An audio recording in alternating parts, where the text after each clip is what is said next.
Coucou, me revoici pour une petite vidéo. Donc voilà, je viens encore de recouper mes pointes. Elles étaient un peu sèches mais pas forcément abîmées. Donc après moult photos afin de voir s'il me restait du henné. Donc j'ai coupé toutes mes pointes.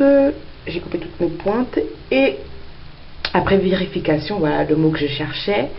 Je vois qu'il n'y a plus de traces de henné. J'avais fait mon dernier henné il y a bientôt un an, en décembre 2008. Donc voilà, j'étais très déçue par le henné. Enfin, pas par le soin en tant que tel, mais surtout le fait de ne pas avoir de couleur. Donc je m'attendais vraiment à ce que le henné colore mes cheveux. Ce fut pas le cas, mais par contre ça a apporté des soins. Je parle du henné naturel, bien sûr. Je parle pas des henné recomposés. J'ai utilisé 2 fois du henné recomposé et ça m'a bouffé les cheveux. Ça me les a beaucoup asséchés et je pense que c'était une des raisons pour laquelle j'avais des fourches. Donc voilà, je viens de couper. J'ai fait des photos que je posterai sur mon blog.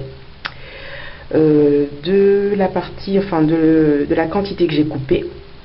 Donc voilà, j'ai encore un peu de cheveux, enfin encore beaucoup de cheveux, ouf. Et j'aurais voulu filmer la coupe des pointes, mais malheureusement j'ai pas pensé sur le coup. Et puis j'avais la flemme de filmer en même temps de couper mes pointes. Donc la manière dont Mimou elle le fait est très bien. C'est ce que je faisais avant, mais il s'avère que je ne coupais pas assez.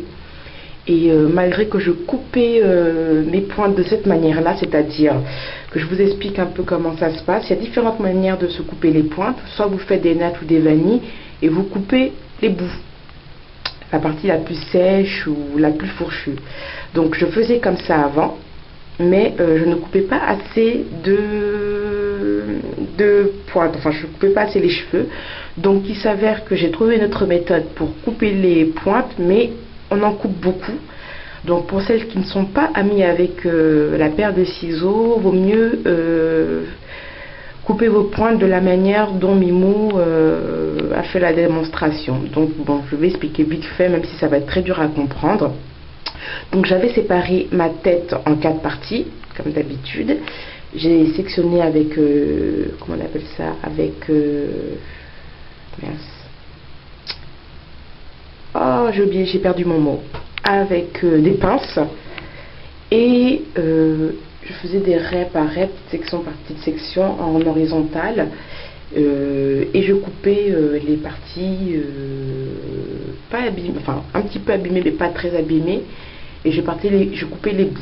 Donc les bouts un peu asséchés, voilà. Mais bon, pour ma part, je ne considérais pas que mes cheveux étaient très abîmés, juste des pointes sèches. Donc voilà. Donc oui, je parlais du henné. Donc j'ai utilisé des henné recomposés qui sont très très mauvais. En particulier les marques Masria, les marques El Kaira. Ce ne sont pas des henné naturels. Il faut faire super attention les filles, parce qu'une fois que vous mettez ce type de henné dans vos cheveux, toute coloration chimique sera prohibée, parce que l'interaction entre henné recomposé et coloration chimique va donner un cocktail explosif. Donc soit vous avez de la chance, il ne se passe rien, vos cheveux ne sont pas colorés. Si vous avez moins de chance, vos cheveux deviennent verts. Et peu importe le nombre de colorations chimiques que vous allez mettre dans votre tête, sur votre tête plutôt, la coloration, les cheveux verts ne partiront pas, il faudra les couper.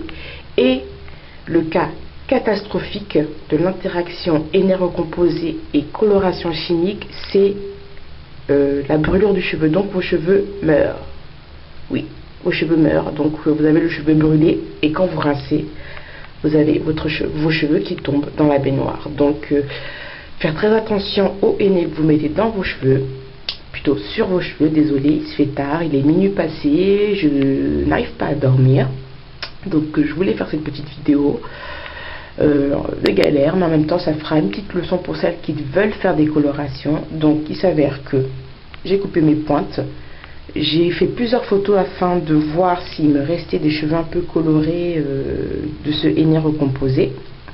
Donc il n'y a rien. Je vais me faire une coloration chimique, je ne sais pas quand, mais je vais le faire. Donc voilà, donc j'hésite entre la marque Belliflore et la marque 3 Chaînes, qui sont soi-disant des colorations bio. Mais sur internet, Belliflore n'a pas une très bonne note. Beaucoup considèrent que cette coloration n'est pas une coloration naturelle.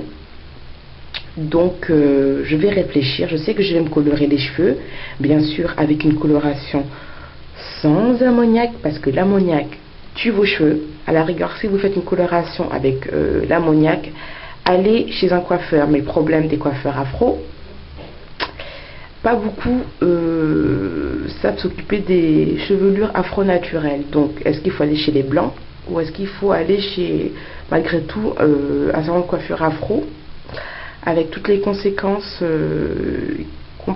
que cela risque d'entraîner à votre chevelure. Donc voilà, c'était une simple vidéo pour vous dire que j'ai de nouveau coupé mes pointes et je compte me faire une petite coloration. S'il y a certaines qui ont déjà testé les colorations bio entre parenthèses, qui sont Belliflore ou 3 Chaînes, ou une autre coloration chimique bio, je dis bien chimique, hein, ne me parlez pas de Logona ou de Shiraz.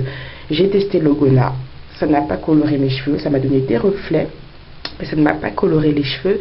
Et j'ai testé plusieurs fois, 3 fois, le henné de la marque Shiraz, un henné 100% naturel, donc sans sel métallique. Et malheureusement, ça ne m'a pas coloré les cheveux non plus, donc j'ai été énormément déçue du henné en ce qui concerne la nuance de couleur. En gros, la perception de couleur, j'ai été déçue par le manque de couleur faites avec des colorations henné. Donc si certaines ont des idées de coloration sans ammoniac, bon pas forcément bio mais sans ammoniac, bah qu'elles me laissent des commentaires afin qu'elles me fassent partager leur expérience. Donc sur ces mots, je vous souhaite une très bonne journée parce qu'il est déjà minuit passé, et une bonne nuit pour les insomniaques comme moi. Allez, ciao ciao.